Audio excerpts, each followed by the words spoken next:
Halo semua, kembali lagi bersama Evanggi Tobing di materi yang pastinya seru.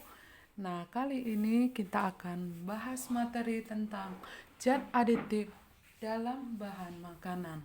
Nah, kali ini kita akan membahas materi zat aditif tentang zat pewarna. Maka kita saksikan bersama-sama. Tetapi jangan lupa subscribe ya, supaya kamu tidak tinggal atau ketinggalan dengan materi-materi yang berguna buat kamu. Oke? Nah, pertama, fungsi makanan. Nah, fungsi makanan yaitu yang pertama untuk memperoleh energi, yang kedua untuk pertumbuhan atau sel baru, yang ketiga menggantikan sel-sel yang rusak, yang keempat penunjang dan pengatur proses dalam tubuh. Nah, jadi kalau kita cerita tentang makanan sehat, nah gimana tuh kriterianya? Nah, yang pertama mengandung bahan yang dibutuhkan oleh tubuh, kemudian higienis yang berarti bersih ya kan. Nah, yang ketiga suhunya normal saat dimakan, jangan pula pada saat panas-panas kamu makan. Dan tentunya itu akan membahayakan diri kamu sendiri, bisa jadi gigi kamu rusak atau lidah kamu mengalami iritasi. Dan yang keempat, tidak sulit dicerna. Nah, jadi sebenarnya apa itu zat aditif? Nah, ternyata zat aditif itu adalah zat yang ditambahkan dan dicampur pada waktu pengolahan makanan, baik itu sengaja ataupun tidak sengaja. Nah, coba kita lihat gambar itu. Nah, di situ ada orang lagi masak ya. Nah, contohnya itu kayaknya sedang memasak sesuatu lah ya buat kita lapar. Nah, biasanya orang memasak itu perlu yang namanya gula, ya kan ada di situ sugar, terus ajinomoto, terus ada pewarna, terus ada daun pandan. Nah, semuanya itu sengaja ditambahkan kepada makanan untuk memenuhi keinginan kita masing-masing. Nah, jadi sebenarnya apa itu fungsi zat aditif makanan? Ya, yang pertama untuk memperbaiki tampilan. Yang kedua, meningkatkan cita rasa. Yang ketiga, memperkaya kandungan gizi. Yang keempat, mengawetkan supaya makanan tidak cepat busuk. Nah, coba lihat makanan-makanan di bawah. Nah, tentu buat kita ngiler bukan?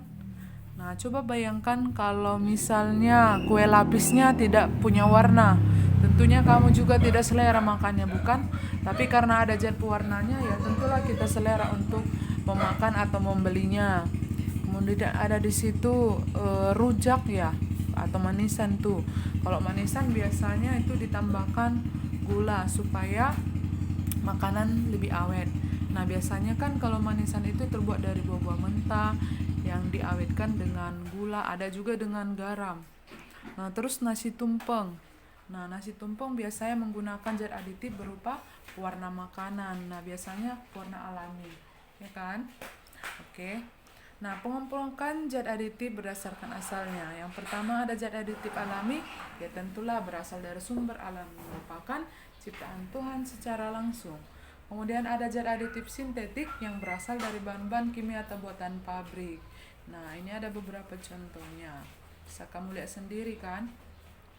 Nah, pengompokan zat aditif berdasarkan fungsinya sebenarnya itu ada banyak ya. Tapi kali ini kita akan membahas tentang pewarna. Nah, zat pewarna.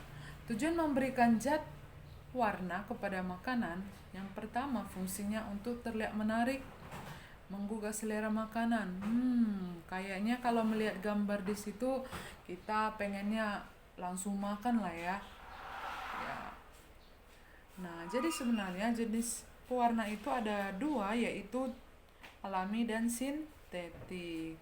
Aduh, jadi lapar nih ya lihat gambar-gambar beserta makanan-makanan yang begitu menggugah selera. Nah, itu semua fungsi yang bisa diberikan oleh zat pewarna. Nah, pewarna alami contohnya bisa kamu baca sendiri. Kuning itu contohnya berasal dari kunyit, hijau dari daun suji, coklat dari buah coklat, merah coklat dari daun jati, kuning merah dari wortel. Nah, Apa sih kelebihannya?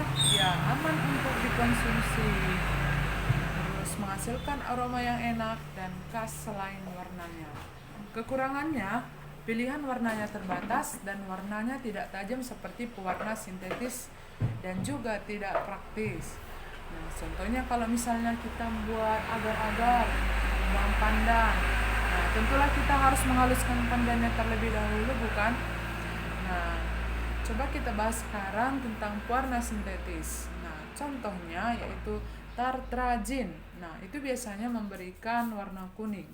Ada amaran memberikan warna merah, kemudian sunset yellow, ada untuk memberikan warna orange, brilliant blue, FCF untuk memberikan warna biru.